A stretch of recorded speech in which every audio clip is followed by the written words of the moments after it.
Hey, welcome to EPN. My name is Victor Lucas, and we bring you the latest in everything cool every single day, thanks in a large part to our pals at the VFS School of Game Design.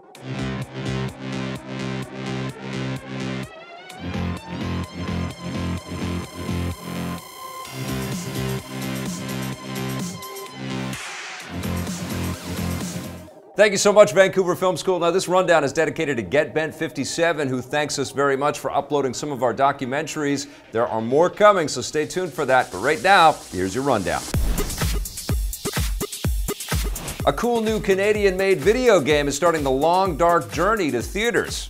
With the open-world survival game The Long Dark finally leaving early access and launching today on all platforms, developer Hinterland Studio has announced that they've begun work on a big-screen movie based on the game. The studio is partnering with producer Jeremy Bolt, best known for producing the Resident Evil film series, and they plan to adapt the game into a movie that gives audiences the same sense of isolation and immersion and follows the same basic story. In The Long Dark, players take the role of a pilot who crash lands in the vast Canadian wilderness after a cataclysmic event wipes out all technology on Earth. That means you'll have to use your wits and anything you can find in order to survive. The developers called themselves Hinterland Studio for a reason. They're based in the small town of Cumberland, BC on Vancouver Island, and they say that working in such an isolated place so close to nature has helped influence the look and tone of the game. Hopefully, being in the hinterlands won't hinder their involvement in the film. The studio's founder and creative director Raphael von Lerup says that his goal in making The Long Dark was to set it up as a new transmedia property that spans multiple storytelling mediums,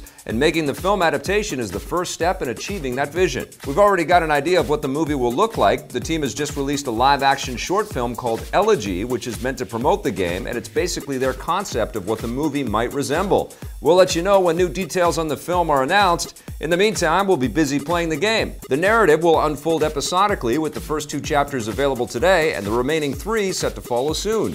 The Long Dark also has a separate non-narrative survivor mode, which allows players to explore the world however they want. Your only goal is to survive as long as you can.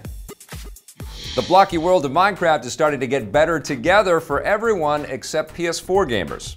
Developer Mojang has begun rolling out a beta test for the game's highly anticipated Better Together update, which will bring cross-platform multiplayer between the PC, Xbox One, Nintendo Switch, and mobile devices for the first time.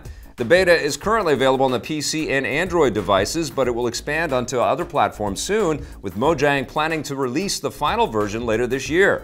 One big platform is being left out though. The PlayStation 4 will not be included in the Better Together family, with Sony saying that they don't want their console to be able to play with others like the Xbox One and Switch. Mojang and their parent company Microsoft has stated several times that they've tried to convince Sony to change their minds, but so far they haven't had any luck. Sony may not be able to hold out for very long. Cross-platform multiplayer is getting more and more popular thanks to Minecraft and other cross-platform titles like Rocket League. So hopefully Sony will come around sooner rather than later. The Resident Evil franchise is coming to the Nintendo Switch for the first time. Capcom has revealed that the action-centric game Resident Evil Revelations and its episodic sequel Revelations 2 are both coming to the Nintendo Switch later this year. A port of the first game is already set to debut on the PS4 and Xbox One later this month, and now Capcom says that a Switch version that bundles both the first and second games will follow soon after, although they haven't named a precise launch date.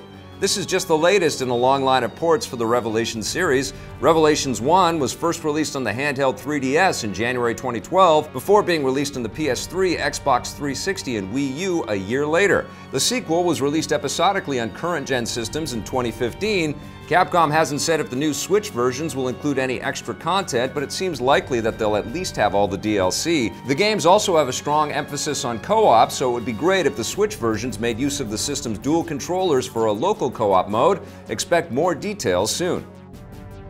Fox and Marvel have unmasked one of the new characters from Deadpool 2. No, not Cable. We're still waiting for an official look at Josh Brolin as the new character, but here's the next best thing. Take a look at the first image of actress Zazie Beetz as Domino, a mercenary anti-hero with a mutant ability to manipulate probability in her favor, giving herself good luck. Her costume looks a little different than it does in the comics, but it appears that she'll have the same badass attitude that should be familiar to fans. It's unclear what her relationship to Deadpool will be in the film. In the comics, she's often portrayed as an uneasy ally of Deadpool. Sometimes she's with him and other times she's not. So we'll have to wait and see if they're at odds in the movie. Deadpool 2 is currently filming and will land in theaters next summer. No. Oh, you're not going to walk that one off. Seven and Zodiac director David Fincher is delving back into the minds of serial killers. The first trailer has arrived for Mindhunter, a chilling new series from David Fincher and Netflix. The show takes place in the late 1970s and is a fictionalized account of how the FBI created their behavioral sciences unit, which profiles and deciphers the minds of serial killers so they can do a better job of stopping them. How do we get ahead of crazy if we don't know how crazy thinks? Fincher himself directed 3 of the show's 11 episodes, and judging by the trailer, it looks like we'll be seeing his distinct visual style all throughout, on top of the chilling serial killer subject matter that has permeated so much of his previous work. This isn't his first collaboration with Netflix either. Fincher produces the streaming giant's biggest show, House of Cards, which, spoiler alert, also happens to be about a murderous psychopath. Meet your new daddy. Mindhunter will be available to binge watch starting October 13th, just in time for Halloween. It's already been renewed for a second season. North American anime fans might soon have to change the way they watch their favorite shows. Funimation, the American company that holds the North American distribution rights to popular Japanese franchises like Dragon Ball Z, Cowboy Bebop, One Piece, and Attack on Titan, is being bought up by Sony Pictures Television.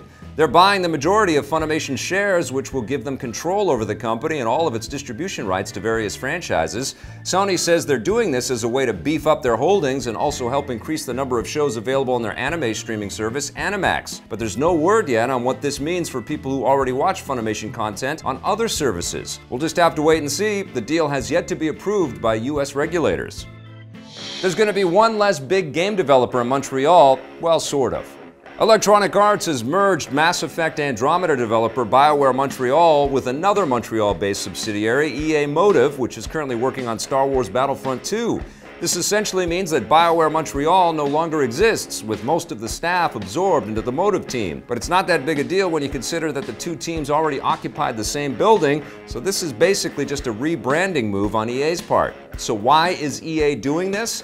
Mass Effect Andromeda was plagued with problems when it launched earlier this year, and whether they deserve it or not, the team at BioWare Montreal received most of the blame. There have already been reports that EA was shuffling things around internally, and now that the team has been fully absorbed, it pretty much guarantees that we won't be seeing a sequel to Andromeda or any new Mass Effect adventures for a while. The good news is that there are plenty of talented developers from the BioWare Montreal team who are now working on Battlefront 2, which we can't wait to play.